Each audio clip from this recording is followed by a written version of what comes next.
இன்றைய நிகழ்ச்சியில் மூத்த பத்திரிகையாளர் சேகுவாரா ஜெயசங்கர் வந்துள்ளார். அவர் அன்புடன் வரவேற்போம். வணக்கம் சார். வணக்கம் பாண்டி.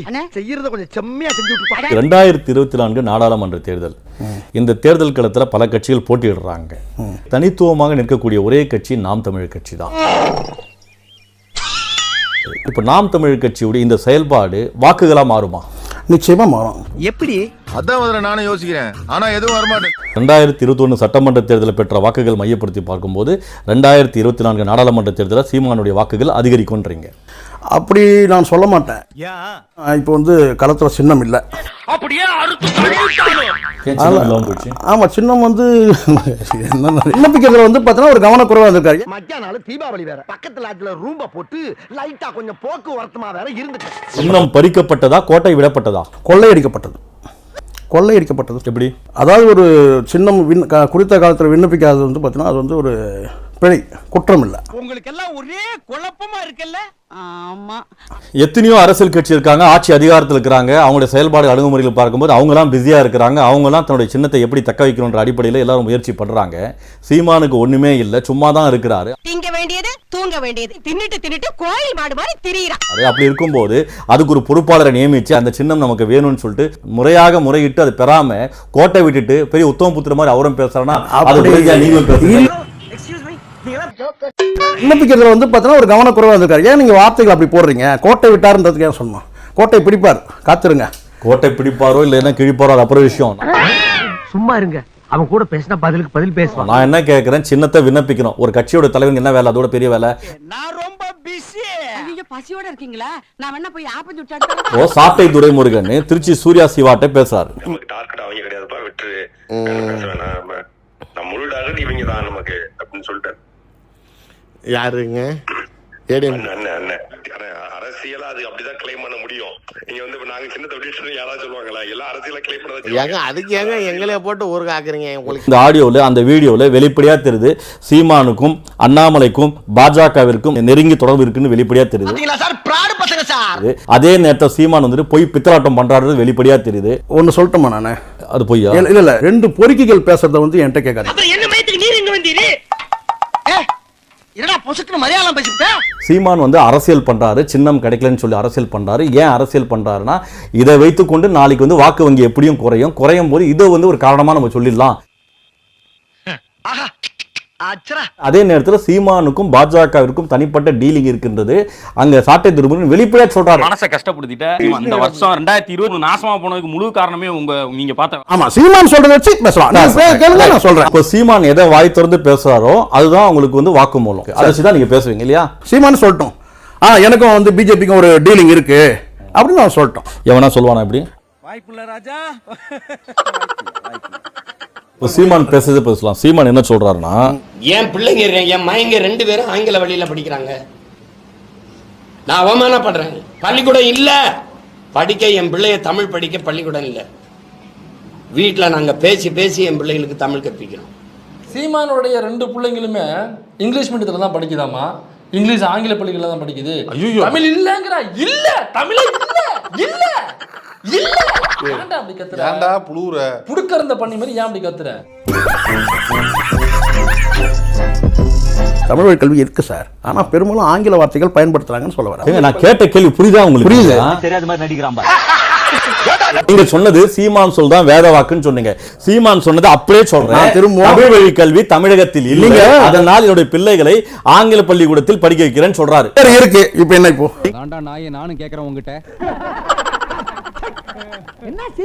சீமானை காட்டிலும் உங்களுக்கு முக்தார் அவர்களுக்கு தமிழ் மீது பற்று அதிகம் புரியுது. அடுத்த கேள்விக்கு போங்க.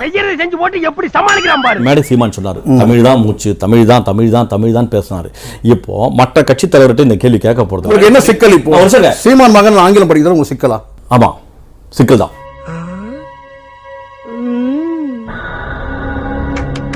சரி, நீங்க அவர்கிட்ட பேசுங்க. நான் எதுக்கு அவர்கிட்ட பேசுறேன்? நீங்க சீமான் பேசுங்க, மாமா மச்சா மாதிரி பேசிக்கிறீங்க. நான் சீமான் பண்ண அட்டுழியத்தை சொல்லிருக்கிறேன். உனக்கு வேணும்டா, உனக்கு இது வேணும், இந்த வேணும். நீ இந்த வண்டியில ஏறல, உன் புத்திய செருப்பாலையே அடிக்கணும்டா. நான் என்ன சொன்னேன்னா, ஒருத்தருடைய தனிப்பட்ட தனிப்பட்ட வாழ்க்கை தானே அது. அவருடைய மகன், இப்போ நான் கேட்கிறேன், அவருடைய மனைவி கூட விருப்பம் இருக்கலாம் தன் மகன் ஆங்கில பள்ளியில படிக்க வைக்கணும்னு சொல்லிட்டு. தெரிஞ்சுக்கிட்டியா? திமுக குடும்பங்கிறோம். திமுக குடும்பத்தை பச்சையா வண்டையா பேசுற சீமான் அப்ப எங்க போச்சு மூஞ்சி? பேசுறது தான் யோகியமா இருக்கணும்ல.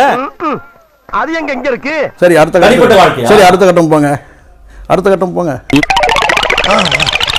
சீமானுடைய இரு பிள்ளைகள் வந்து படிக்கக்கூடிய பள்ளிக்கூடம் சாதாரண பள்ளிக்கூடம் இல்லை. ஏன்னா சீமான் வந்து பிச்சை எடுத்து தான் வாழ்ந்துருக்கிறாருன்னு அவரே வாக்குமூலம் கொடுத்துருக்காரு. எல்லாரும் ஆடு மேய்ங்க மாடு மேய்ங்க நான் அரசு வேலை வாங்கி தரேன் அப்படின்னு சொல்லிட்டு தன்னுடைய மகனை வந்துட்டு ஒரு தனியார் பள்ளிக்கூடத்தில் படிக்க வைக்கிறார். அமெரிக்கன் இன்டர்நேஷனல் பள்ளிக்கூடத்தில் அந்த குழந்தைக்கு ஒரு ஆண்டுக்கு 25 லட்சம். ஐயோ ஒரு நிமிஷத்துல உடம்பெல்லாம் குப்புன்னு வேர்க்குதே, என்ன புடிச்சுக்கடா கைத்தாங்களா. ஆனா சீமானுக்குன்னு ஒரு தொழில் இல்லை, சம்பாதிக்கிறதுக்கு குடும்பம் நடத்துறதுக்கும் ஒரு தொழில் இல்லை, ஒரு வருமானம் இல்லை, எதுவுமே இல்லை. எல்லாமே தம்பிங்கள்ட்டையும் மற்றவங்கள்ட்டையும் பிச்சை எடுத்து தான் வாழ்றாரு. கடந்து பதறிக்கிட்டு நிக்கிறாரு. அவ்வளவுதான். இதுல வேற நீங்க எல்லாம் பேசுறாங்க. ஆளுங்க சீமானு கோடி கோடியா வருது. பிச்சை எடுக்கிறான். நம்புங்க, பிச்சை எடுக்கிறான். எப்பா சாமி போதும்டா ஓட்டது ரீல் அந்து போச்சு. ஆனா மேடைக்கு மேடை பேசும்போது பச்சை தமிழனா பேசாரு. ஆனா இங்க பச்சோந்தியா இருக்கிறார். அவ்வளவுதான், கடந்து போங்க. கடந்து செல்வீங்களா? நீங்க அதே கிளறிக்கிட்டு இருக்கிறீங்க. தெரியுமா, நான் தொடர்ச்சியா சீமானை வந்து அசிங்கப்படுத்திட்டு யாரா நீ? முதல்ல என்னை அசிங்கப்படுத்த நீ யாரா? நீ யார்? நீ சீமானை மட்டும் முக்தார் ஏன் கவனம் செலுத்துறான்? ஏன் அப்படின்னா இப்போ மற்ற அரசியல்வாதிகள் இருக்காங்களே, மற்ற அரசியல்வாதிகள் வந்து கட்சிக்காரங்க வந்து ஒருத்தர் மீது ஒருத்தர் விமர்சனம் வைப்பாங்க. ஆனா நான் மட்டும் யோகியன், நான் மட்டும் சுத்தமானவன், இந்த கட்சிக்காரனும் பேசுறதில்லை. தப்பு பூரா நம்ம மேல வச்சுக்கிட்டு அவரு தப்புன்னு சொல்றது தப்பு சார். நாயும் அவரு பக்கத்துல இருக்கு சார். நான் வந்து பார்த்தீங்கன்னா அண்ணாமலை அவர்களை கட்டி அணைச்ச போது இப்போ சமீபத்தில் தான் சீமானுக்கு மானம் இருக்கான்னு கேட்டிருக்கேன். எப்போ கட்டணிச்சாரு?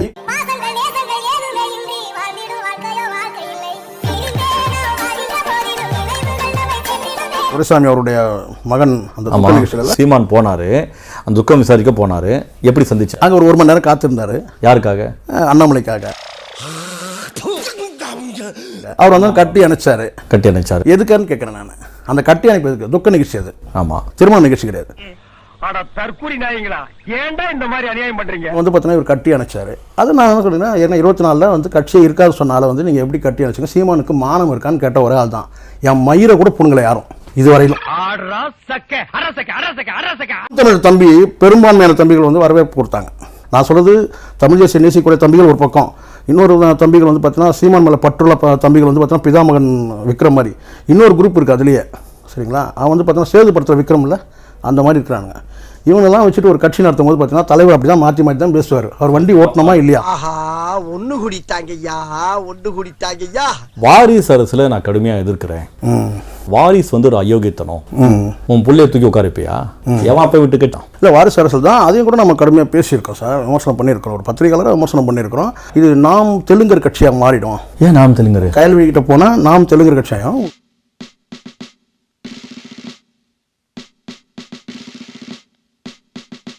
ஸ்ட்ரைட்டாக வராங்க உங்களுக்கு. ஏன் உங்களுக்கு குழப்பம்? அவங்க சீமான் வந்து பார்த்தீங்கன்னா வாரிசு அரசியலை வந்து ஊக்குவிக்கிறாரு, எதிர்த்தாங்க. இப்போ கூட ஒரு மகன் வந்து பார்த்தீங்கன்னா ஒரு பையனை வந்து தன்னுடைய மகன் சொன்னார்ல, வளர்ந்த பையன். அந்த பையன் வந்து பார்த்தீங்கன்னா அவருடைய மகனே கிடையாது. மகன் தான் அவர் சொன்னார், ஒரு மகன் கிடையாது. தப்பு இருக்குது. ஒரு பிள்ளைய என் பிள்ளைன்னு சொல்றதுல குழந்தையா பிள்ளையாமனே சொல்லுவாங்க. அதுல தப்பு இருக்குது. அதுதான் இதுக்கு பின்னாடி ஒரு கதை இருக்கு. இது ஏன் தன்னுடைய குழந்தையாள் பிள்ளைய தாம்புள்ளன்னு சொல்லி யூடியூப் சேனலுக்காரன் பூரா சொல்லுது அப்படின்னா, இந்த குழந்தையாள் உள்ள இருக்குல்ல, அதுக்கு பின்னாடி ஒரு 50 கோடி ரூபா சொத்து இருக்கு. நான் என்ன உன்ன மாதிரி சொத்துக்காக மச்சான உட்கார வச்சு சோறு வரால நினைச்சேன். டேய் யாரா பேசுற அப்படி? அதான் ஊரே பேசுறேன். சாதாரணமா ஒரு 5000 10,000 கொடுத்தால அம்புட்டு நேரம் குலைக்கக்கூடிய ஒரு மொன்ன திருட்டு நாய் 50 கோடி ரூபாய்க்கு சும்மா விடுமா? வாய்ப்பில்லை ராஜா, வாய்ப்பில்லை.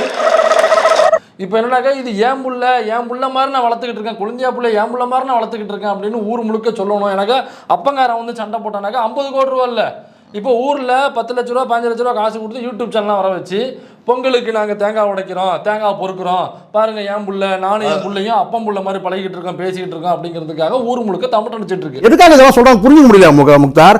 இவங்க கட்சியில் ஏகப்பட்ட சொத்துக்களை சேர்த்து வச்சிருக்காங்க. ஒருத்தர் மூணாவது வந்து ஒரு நபர் வருவான், நிர்வாகியின் பேர்ல வருவான், அவனுக்கு தூக்கி கொடுத்துருவாங்களா? என் நெத்திய நல்லா பாருங்க, இதுல கேனப்பைய அப்படின்னு எழுதி இருக்கா. நான் சொல்றேன் முக்தார், உங்களுக்கு இவங்கெல்லாம் அரசியல்ல ரொம்ப நீண்ட காலம் நிற்க முடியாது.